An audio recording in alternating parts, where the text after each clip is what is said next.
Well, I'm very happy to have all of you here. Thank you for joining us this afternoon. I'm just curious, are you anybody in Melbourne? I don't know where you live. Western Australia. Oh, Western Australia, okay, I was Yeah. curious. Because there is brothers there from Illuman here. In Perth or No, Melbourne? in Melbourne. In Melbourne. Yeah. Yeah, there's an organisation in Brisbane, and they run men's rites of passage and there. Yeah. And for a long time, one of the men there was on the list of Anyhow, well, welcome. And what we're going to do basically is just converse, talk a little bit about what our experience, we begin with what our experience has been in working with or getting to know Latino men. One of the things that's important for us to acknowledge from the very beginning is that when we talk about Latino men, we're not talking about one kind of person, because there are so many cultures in Latin America, from Mexico, Central America, down to South America. And in one part of South America, they don't even speak Spanish, they speak Portuguese, and that's in Brazil. But yet they consider themselves to be Latinos, but not necessarily Hispanic, and that's an important distinction for them.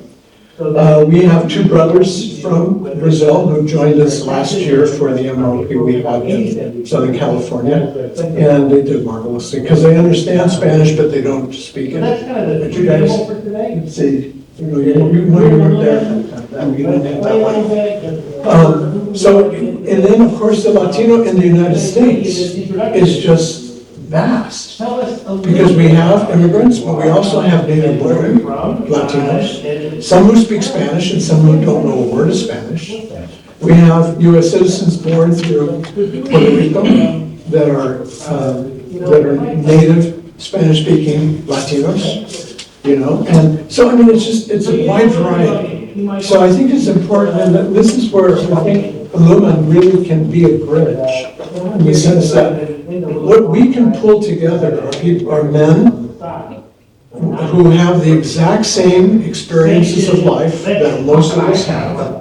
There's not a whole lot of difference, just because our cultures are different, that our needs as men is different. In fact, because we live in such a global society, we have really, the United States especially has influenced the way men think all over the world, and even in the Latin American world. I was remembering just before we got started that there was a time in Mexico, and I don't know if this still exists, you guys would be able to tell me or not, but where most of the television that was broadcasted in Mexico always featured white Latinos. Isn't that true?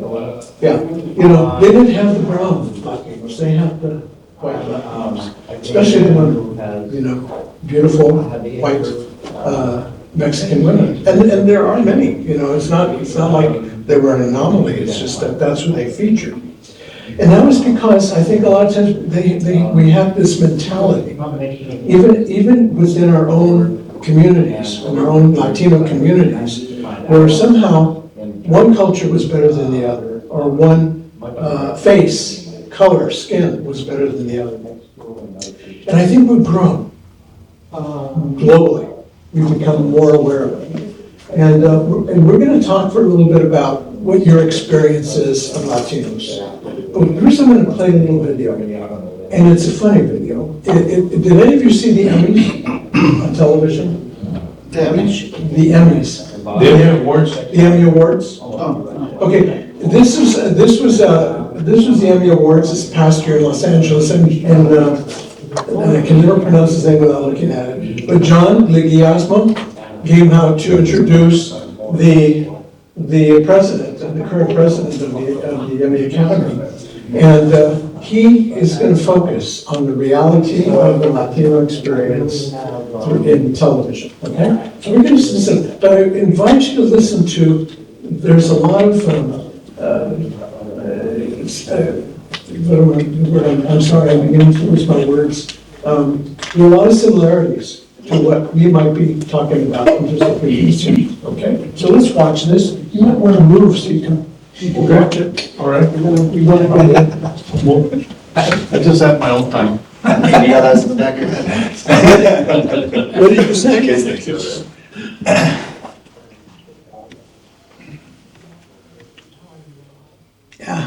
Is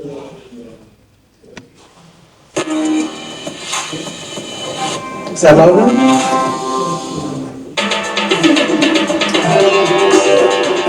Please welcome Emmy winner, John Leguizamo.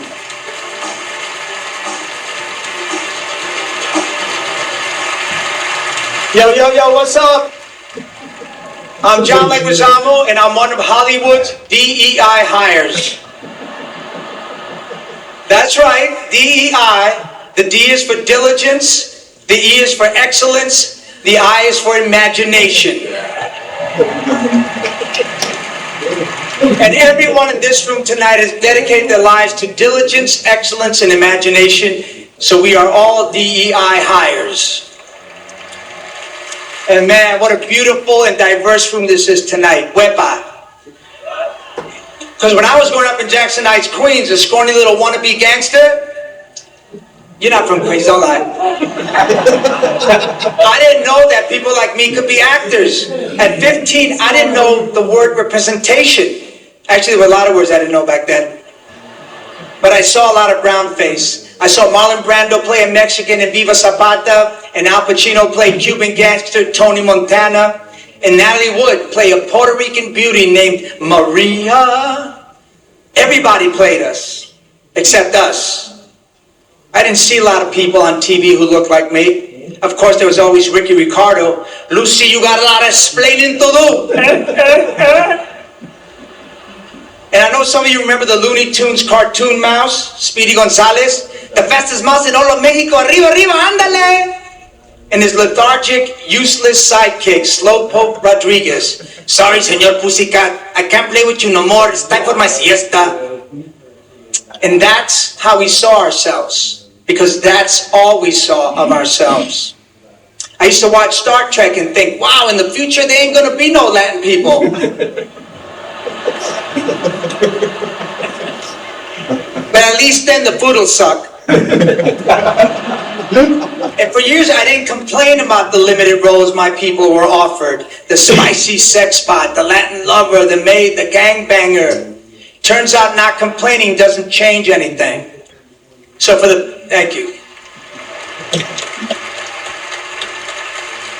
So for the past few years, I've been complaining. A few months ago, I took out a full-page ad in the New York Times asking Emmy voters to recognize candidates of color. And it's a good thing I decided to do before I found out how much a full-page ad in the New York Times costs. Woo! But the ad worked, because overnight Hollywood changed. Okay, not really. But what I see here tonight makes me, well, almost happy. And certainly less angry, because tonight is among the most diverse list of nominees in Emmy history.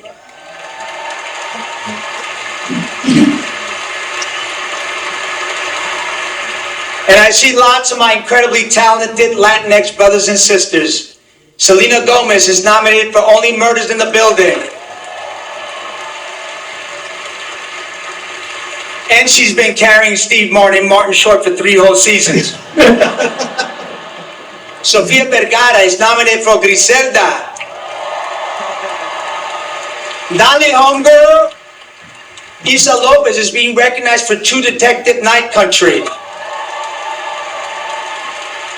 which also had indigenous actress Kaylee Reese in a lead role.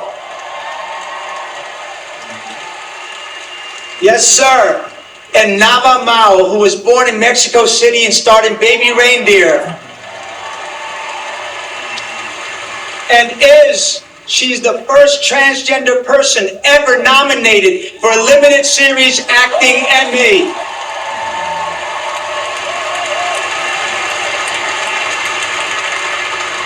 Also, my pal Liza Colon Zayas, vaya. She won for The Bear, the charming story of white people who are obsessed with Michelin stars and making kale taste good.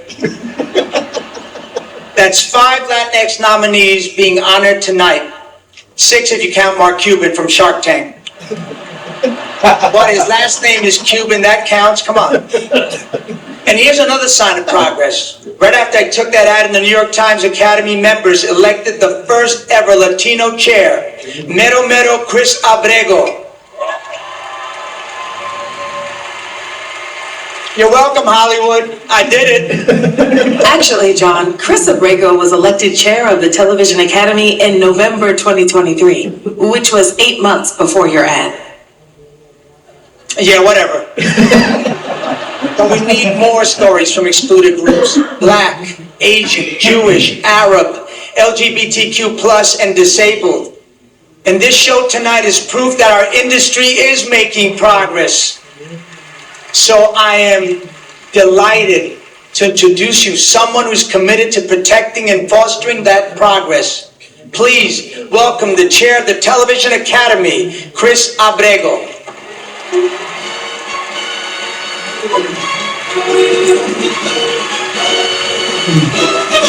I'm sorry, can we stop it?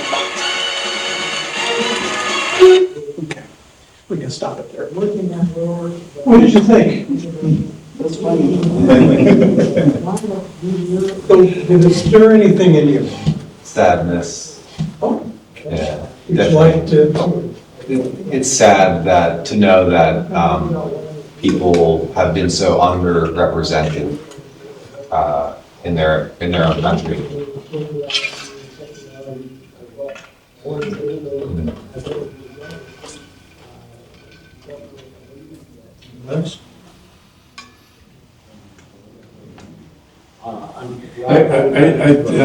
What I caught was that if you don't speak up, change doesn't happen.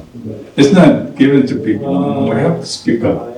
Somehow, as we're raised to be quiet and obey and don't make too much noise or whatever. So we kind of go into the shadows. But we have to speak up. We can't expect people to just hand it to us.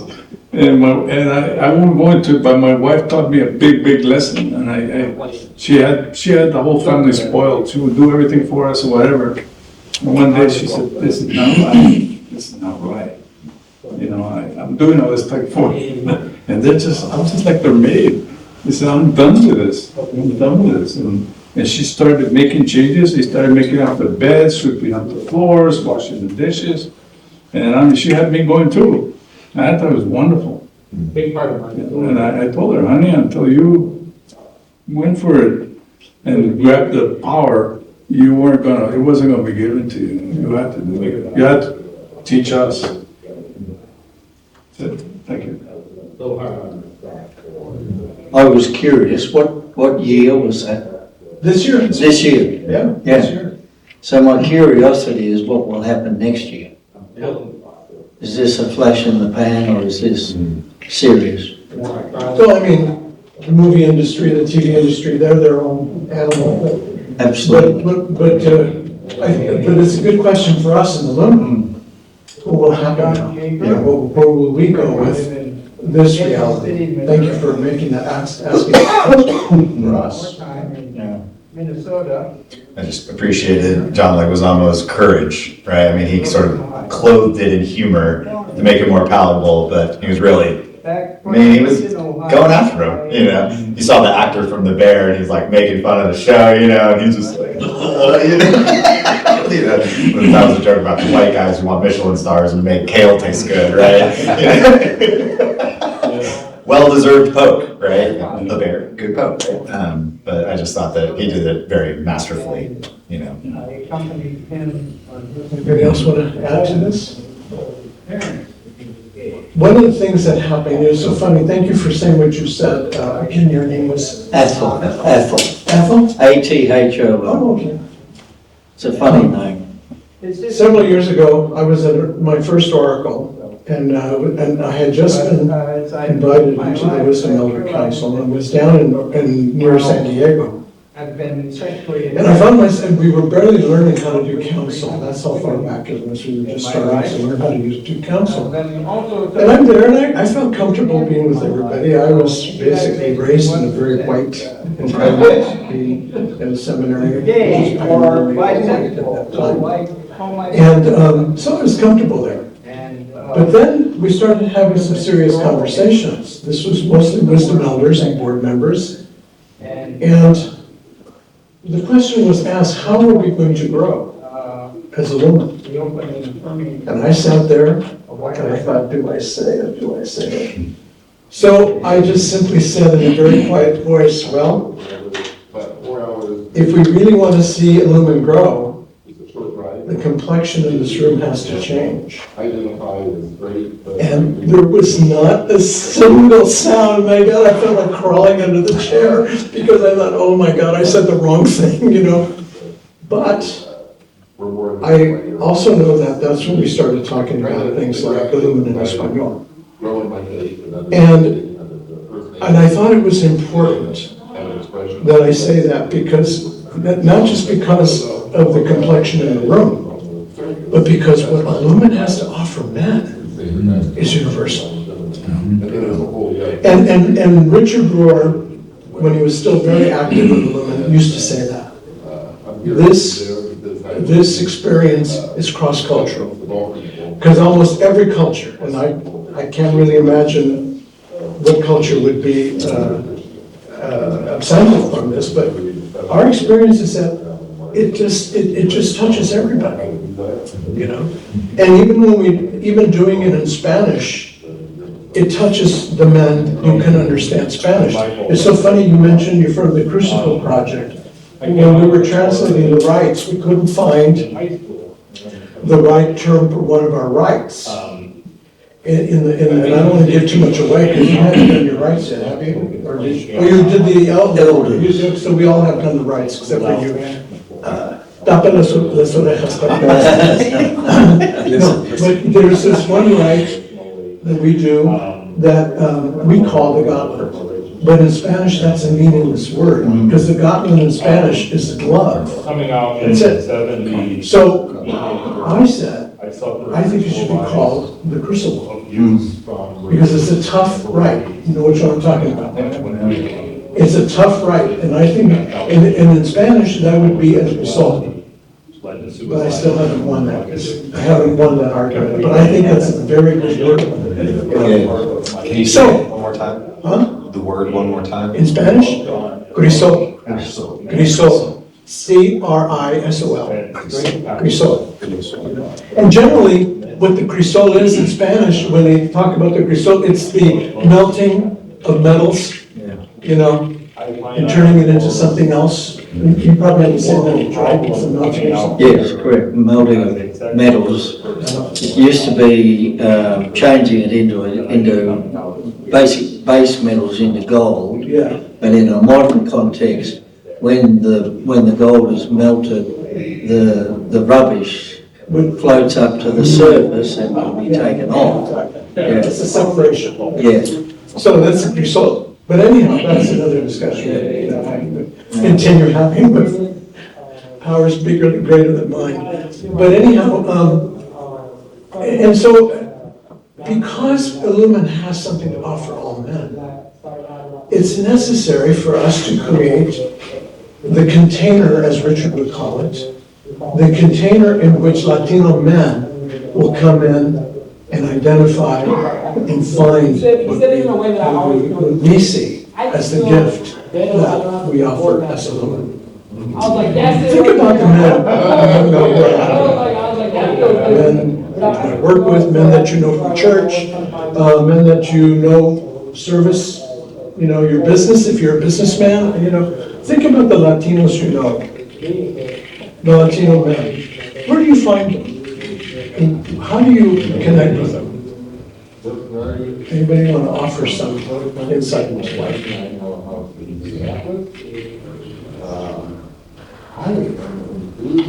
Well, for me, part of it is that I don't connect with them, which is difficult. You know, I work as a chaplain, and I want to be able to provide the services just as anyone should get those services, and oftentimes there's a language barrier. And trying to provide spiritual care through a translator is almost impossible, in my opinion. You know, and so I see this in the healthcare system where spiritual care is part of the formula, but oftentimes, you know, the Latinx population is not able to engage with that, and I feel like you know, anything, like I feel like I would have to learn Spanish to not be part of the problem. But with that said, I haven't learned conversational Spanish well enough yet to provide spiritual care. So it's part of my ministry that, you know, feels like it needs attention. And it's part of why I came here, to sort of better understand, you know, how I may be able to connect. Because it just feels shady, you know, like I work as a hospice chaplain. So I'll walk into, you know, someone's residence, right? And, you know, say, you know, a man's wife is dying.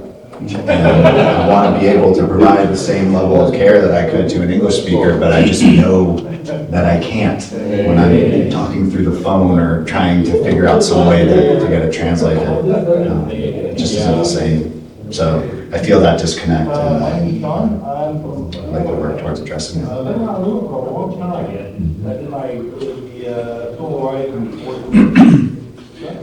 I would like to say that I'm involved with Bob.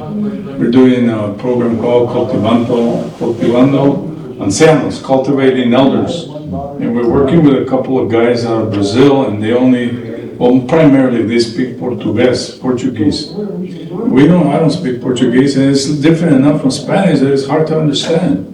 And this is very difficult to have a conversation about spirituality with knowing just basic words, you know? So what we've done is we're doing Google Translate, and we speak into the screen, and it will translate what you're saying in Portuguese or English or Spanish or Arab, whatever. And then you have already selected what you want to translate it into. So in my case, usually it's in English. I can do speed reading in English. I can read carefully what they're saying as they're speaking. It's appearing. So technology is a big help in that we can go into depth about things and not miss some key points, you know. Because when we're talking spirituality, it's important to get the nuance of what is being said. Otherwise, you know, we may lose a big part of it. So I think that is a big step forward for us. And it goes both ways, you know, Portuguese to English or Spanish or whatever you pick. My experience just to respond to that, my experience of sort of building trust at least in my chaplain relations, is that oftentimes it can just be like one phrase, one sentence that just indicates to the person a little bit of like, I'm with you, right? And oftentimes it needs to be something that, you know, is connected like that. And so that's what I feel like is impossible to, especially when I'm just showing up into their world, right? They're not coming to me asking me for something, right? I'm going to them. So it's like, how do I find that right door to open, even if it is just a simple phrase, right? To just kind of show them that I'm there with them, and not, you know, not to be too blunt about it, but just like some white guy showing up into their house, right? Which is fair. Yeah, my experience was largely some time ago in 80 to 82. I lived in Mexico City. I worked in a subsidiary, a British company. So, but I was working in a Spanish-speaking paint plant. And then when we moved to the United States, I had a job traveling all through Latin America, including Brazil, so I used my Spanish everywhere except Brazil. And then 90 to 92, we lived in Buenos Aires for 2 years. So there was a time when my Spanish was quite fluent, but I haven't really used it since 92, so I understand a lot more than I speak. And we currently, there's a couple of people in our church who immigrated from Latin America, and then there's a refugee family that our church has been sponsoring, and had a conversation with him in the sense that I could sort of ask questions and understand more or less what he was saying. But that's the limit of my fluency today, is I can understand a lot more than I can say. Something that just came to mind is, you know, we can relate geographically in that, you know, the Americas are more than the United States. So We that forget alone, that. yes, that alone is powerful. You know, we're all from the same side of the globe. And there's a shared experience there. It might be fragmented, but maybe listening more, you know, maybe allowing the Latin man speak something, even through translation, and just hearing their experience. I don't feel like I have heard enough of the Latin experience. Somebody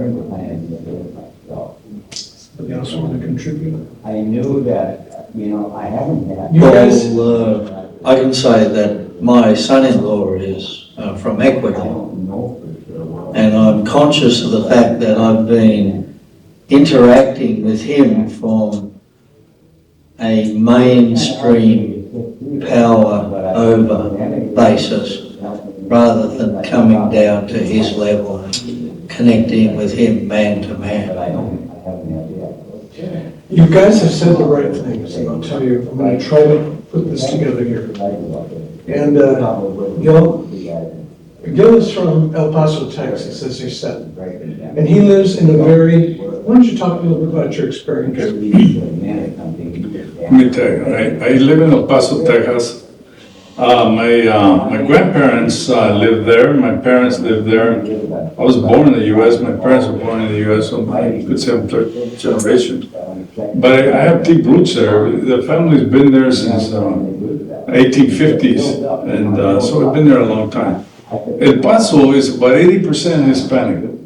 So brown people is what you see everywhere. You know, this is like, we own this place. Not on paper, but we own this place. And so, and the border is right there. And Mexico's right there. They speak Spanish and all that stuff. So we take it for granted.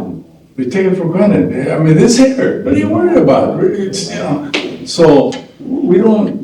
Some families, I notice, they have, they're strict about, no, I want my child to learn Spanish first. I'm gonna teach them the cultures, but not there in El Paso. We don't worry about it. So we just do what's kind of like more expedient. Hey, you know, the kids, we're in the neighborhood where I live, there's military families. There's families from Asia, there's different families, they speak different languages, Korean and German, other places, and anyway, English is their common language, and that's what my kids grew up. I tried to teach them Spanish. They didn't want to learn it. Why is that? Because you have to do with chores. Go out there and cut the grass, and I want you to do the dishes, and you need and they didn't. I don't know what you're talking about. No sense. I don't know what it is. Finally, I would just give up and say, you need to do it, and that's it. Now they're grown. My oldest is 51. And the others are like in their 40s, and my daughter's in her 30s. My daughter knows Spanish really well. But my sons, they find out, hey, it's a big advantage to learn Spanish. So they're taking classes, they're doing Duolingo, they're trying to, pick up, and they're in their culture. They eat Mexican food, they know how to make it, and all the other stuff that goes with it. But, so there it is. There's an example of taking it for granted. But then you go to appreciate it. So that's a reality. And it's like Bob says, you will run into Hispanic people, even in El Paso, who will not know any Spanish. And it's not to say my boys were in that situation, and now they're doing something about it. So It reminds me of my own goddaughter. When she was a teenager, not only would she understood Spanish, but she wouldn't speak it.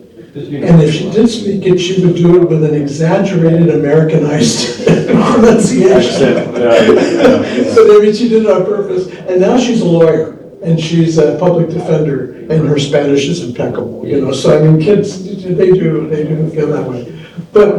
And I live in Los Angeles, which has a huge Latino population, but it also has a huge Asian population, a huge African American, and of course a huge white American population.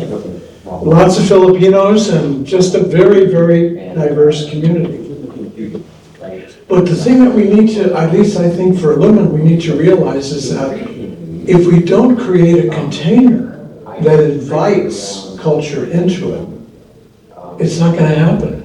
I mean, I should say culture other than mainstream American, you know, then it's simply not going to happen. And the container could be language, as part of it, but not always. You know, I remember when I was active as a vocation minister for the Archdiocese of Los Angeles, I used to go to these workshops on developing seminary programs for Latino men. And I remember one person, his name was a first Mexican-American theologian, and actually lived in San Antonio, Texas, Virgilio Elizondo. He gets up and he says, you know, you can't just put a picture of Our Lady of Guadalupe on the wall and call it and say that you have a program for Latino Americans, you know. Things have to change. Food is part of it, but other things, including the freedom to be who they are and to allow people to express who they are. And I think that this is the container that needs to be built. And what I really believe in what I'm promoting here is that the Illuman Español is part of Illuman. It's not separate. It is part of Illuman. But we have tried to create virtual counsel in Spanish, in-person counsel in Spanish, and of course the rites of passage in Spanish. Now the rites of passage, we gave the name of the MRP, we gave the name umbrellas. What the word umbrellas means is thresholds, door thresholds.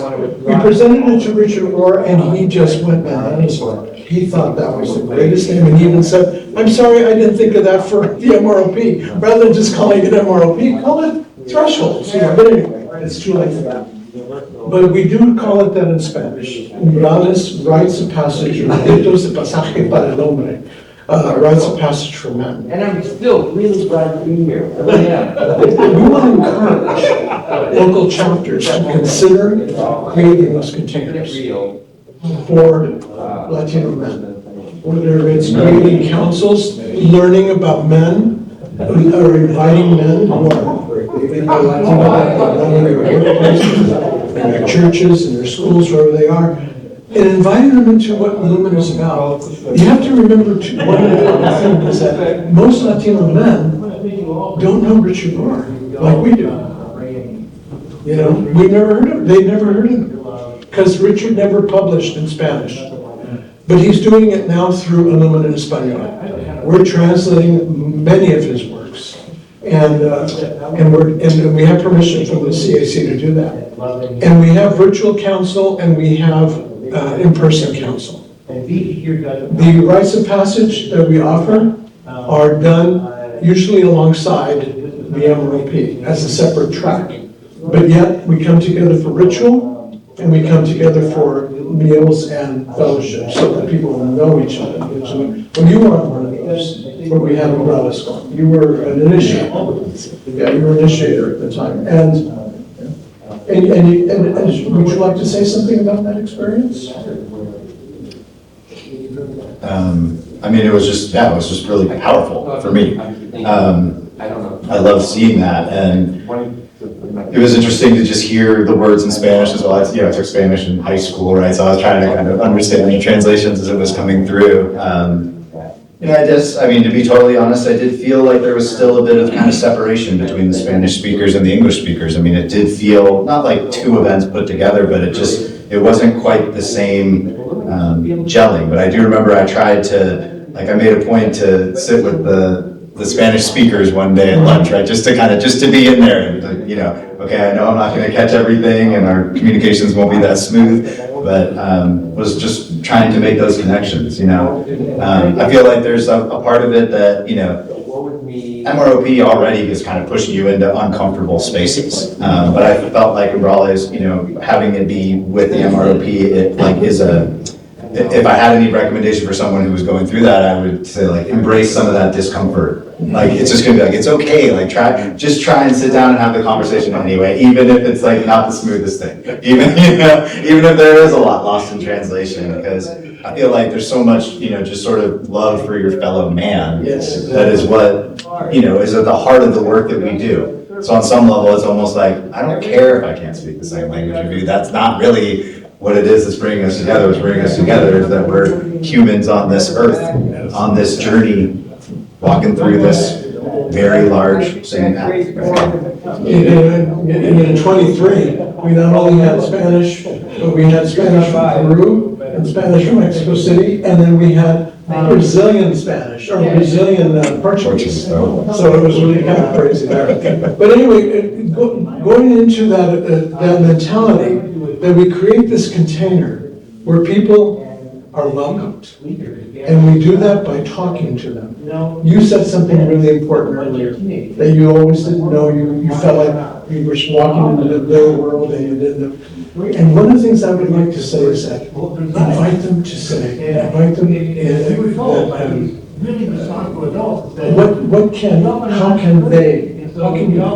how can I work with you? You know, everyone, whether it's Latino, white, Asian, black, they have something to offer. They have skill, but they also have wisdom. They have the ability to bring to the world what we may not understand in our language, we can understand in the language. We were supposed to have 2 more men from Nashville with us, and one of them couldn't come because his church needed him this weekend. And that's why he didn't come, and I was very disappointed, he was too, because he wanted to come, he had paid to come and everything. But unfortunately, but that just tells you, he was needed. There was something that his church needed from him. And we have to do the same in life. We have to say to our Latino brothers, we need you to be with us, to do what we do, and to enter into this, what Gino this morning called this divine, or what did he call it, mystery, he called the holy mystery. You know, and I think that that's what we have to do with Latino brothers and sisters, or brothers at least, and their spouses and so on. Yeah, go ahead. I think Illuman has a lot to offer. But what Illuman has to really offer is what we ourselves have within us. And we bring it to the table. And we, by including other cultures and stuff, the diversity, it's tremendous, it's huge. Because every culture has its blind spots, you know? There's some things they don't appreciate, some things are really appreciated. And so we get to sample the offerings of the world. It's enormous. Someday you may see it. You're with all these nations and all these people and ethnics and stuff. It's an incredible experience. I understand there's chapters where it's Czechoslovakia and other places. Oh God, they're on fire in Czechoslovakia. Bring your heart, bring your wisdom from there. We want to hear it. You know, we want you to share it with us and teach us, and we'll teach you what we have. Latvia, which is a tiny little country, and they've had an IMROP, you know. Germany has had IMROPs over time. The Germans being Germans, they fight with each other, and then they get together and do stuff again and so forth. Yes, I think it's a fair question. If the Czechs are on fire and have done young men's rights and elders' rights as well as a couple of MROPs, why are we not further along in having these same kinds of events in Spanish or in a way that feels comfortable for our Latino brothers? Yeah, I mean, that's what I'm talking about with the container. It's interesting that we're talking about the Czech Republic. One of the brothers there, his name is Karel Pleš. We call him Carlos. Carlos he studied university in Argentina, so he knows perfect Spanish. He knows no English. He's married to his wife is a teacher who knows Czech and English. So in his home, he speaks to his children in Spanish, so they will learn Spanish. The mother, she speaks to them in English. In school, they speak to them in Czech, so they're learning 3 languages. But anyway, Carlos comes to our virtual council. He's also flown to California to be part of our experience. Was he there with you? Yeah. And then we had a Spanish retreat, a Illuman Spanish retreat in 22, I guess it was. Yeah, 22. And he flew out just to be part of the team. And if we can do that together. The container can be built, we just have to do it.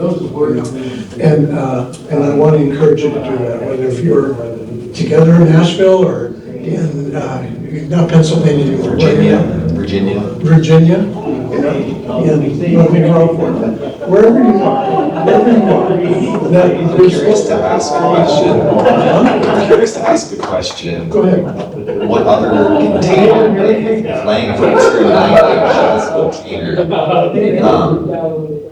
operate within? What other relevant containers can we have to bridge the gap between Hispanic, Latin, and American, white English speaking? What other containers other than language? Food was mentioned. It seems like language is the primary. I think it's also breaking down stereotypes that people, prejudice that people might have. Thinking that people are a certain way because they're from whatever. Yeah. I think that's part of it too. I think that religion seems to play a big part, and it can be divisive. The Christians, are they Catholic, are they Baptist? So that separates us already, right? Yeah. And then can they be open? The wonderful thing about Illuman that I think is we're not religion. We don't belong to any religion. That's powerful. That's powerful because bring your religion. We're not trying to change. We're not asking government to change religion. You don't change religion. Keep your faith. Bring it to the table. And if you want to change that, well, it's your decision. No one, no pressure or anything to do anything like that. So I think that is the Illuman should continue. Who would be? Here's a more specific question. Who would be some heroes in the Hispanic culture or the Hispanic imagination that represent a male hero, a male role model? Well, certainly in the United States, there's people like Cesar Chavez. Cesar Chavez. He was a farm, labor. Oscar Romero. Oscar Romero on the religious side. You mentioned. Oscar Romero. What did you say? Oh, I thought you said somebody. No. But certainly Cesar Chavez here in the United States. I had the joy of meeting him. I loved it. Great story about him. But some of the, and even some of the movie people that we have gotten to know over the years. Are you going to say Cantinflas? I was going to say, it's so funny because his mom came up from Mexico and we went to the Chinese theater in Los Angeles. And I told her that Cantinflas had his handprints and his footprints there at the Chinese theater. And we were looking, finally we found him. And she just was so excited. She saw Cantinflas' feet, his hands. Maybe in some way, Illuman can help the Hispanic community by elevating those heroes. You're right. You're absolutely right. Yeah, Cantinflas was about the common man. He pushed the rights of the common man, the dignity, being able to express yourself in his way. And in a way, he's a great comedian. I think this guy here in the U.S. was here, the guy with the cane and the little mustache. Charlie Chaplin. Charlie Chaplin looked up to Cantinflas. He thought he was better than him. He was incredible. He told him that. He said, yeah, you're the master of comedy, man. This is kind of the vision that we're not putting in stone, but we're inviting people to consider. Is that you see that each of each chapter would create an Illuman Español council. And in that council, they would try to work with the chapter. I'm sorry, I just realized this is all in Spanish. I'm sorry, I should have put it in English. But each chapter would be able to develop the way of illumination. Is that what we call it? The way of Journey. journey of illumination. Would cultivate a collaboration between, not between, but with one another, with the main chapter, we might call it the main chapter, and this council. And that the leadership would service, would do all of these things in Spanish or for the Latino community. That's the vision. We're not looking to a separate organization, I'm not suggesting, like, for example, in Nashville, that they create their own chapter. Rather than having a Illumin's chapter like this. I don't know, is there a Illumin chapter in Nashville? I think they were gonna do one, but I don't think it's. I don't think it's been established. But if it does, and I've been trying to promote Texas to do that. That Texas would create a Spanish-speaking council. In California, we have Illumin Español, and we operate within Illumin SoCal. We're part of the same, like, we're gonna do the rights together. We do that kind of thing. And we're suggesting that all the chapters consider doing that. If you can create a council for Illumin Español in your own chapter by tagging men that you've met, men that you think would really benefit, if they have to be initially bilingual or English speaking, that's fine. But but trying to invite men into this experience, teaching them what we've learned, the gift that we've been given, teaching them about it, really. And we have a whole library now of Richard's reflections in Spanish. We have a whole library, and it's all online, and we can always share those. But that you would be able to create an ongoing council or circle within your chapter to invite Latino men into. And I really think that container has to be built. Otherwise, even any attempt, for example, to do the rights in Spanish, even as a parallel with your own MROP, won't work if the container's not built.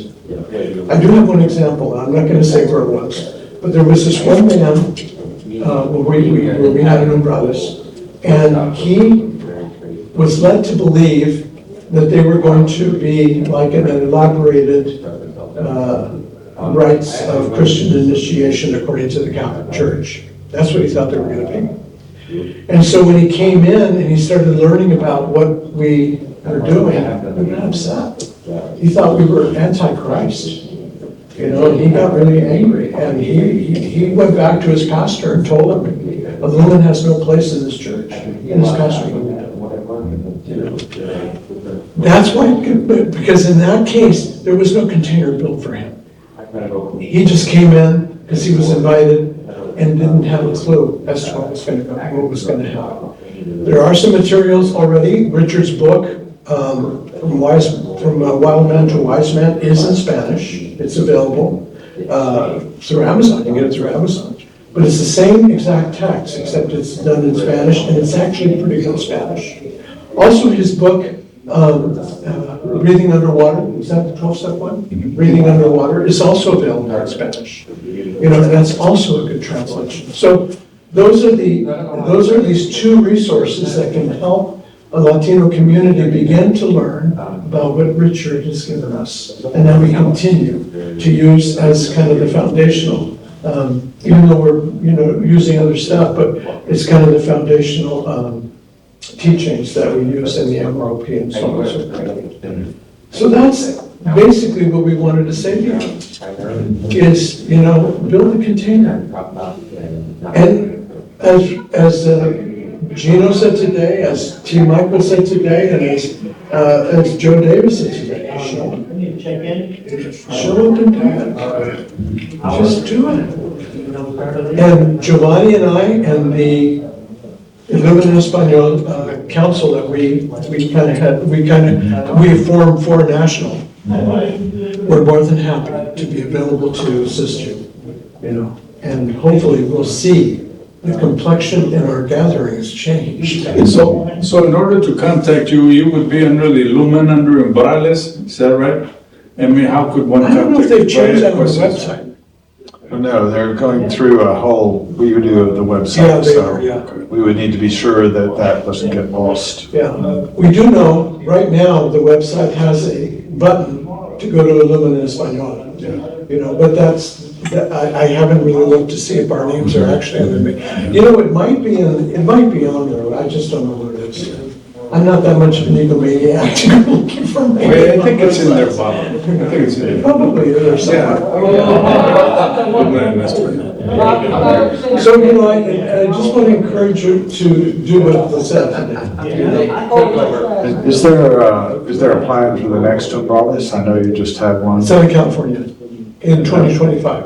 Oh, next year? Yeah. Cool, Okay, okay. Southern California, and we're just about ready to, well, we have started to launch it, you know, but we have to get more active in inviting them. Yeah. Yeah, how's it been going with the group there in California? Is it It's pretty good. going pretty good, yeah? It's been going pretty good. Besides We the have international one, The right? international one is a virtual council, and that gets a very good response. You know, I mean, it varies. Sometimes we can have as many 25, 30 guys, and other times it will be 10 or 15. It just goes, you know, people's schedules. But it's been very good, and I'm very happy with that. In fact, the last Umbrellas in 22 that I was the shadow weaver for in Texas, we had 3 men who learned about it online with us, you know. So I mean, it is going fairly well. We have an in-person council in Southern California, in Los Angeles, and that's what they call the Dolores Mission Council. And but as far as I know, no other chapters have created an Illumin Espanol council, and that's what we're trying to push, to create the container. So you have an in-person council in Espanol, and then you also do a virtual? A virtual council. How often? Well, the in-person council, I think, meets twice a month, but the virtual council is once a month. It's on the 4th Saturday of every month. And anybody's welcome to join us. Yes, certainly. It's 6 o'clock your time. It's 6 o'clock our time, but we're trying to accommodate the world. Czech Republic. One of my main teachers right now is Argentinian. Oh. And so naturally he's bilingual. He was specifically asking about, you know, if they have council in Spanish. Yeah. So I pointed him to it. I saw it on the website, said council or Illumin en Español. Here it is. So maybe I'll have some contact with friends trying to get in touch with the Southern California chapter. And not to brag, but when we've had the Umbrellas with us, it brings a whole different flavor to the environment. I mean, everybody enjoys it, you know, the mixture of culture. I think every culture is like that. You know, indigenous, Navajo, whatever culture you're looking at, it's going to be a flavor. And now with the technology, if you can use a translator and hear what they're saying, and be able to read it in your language, it's a hell of a advantage, you know? So brothers, it's time to go play, so we could stop and do that, but thank you very much for coming today. And I hope, and remember, we're available to you, okay? Anytime you want. Thank you for the work you're doing.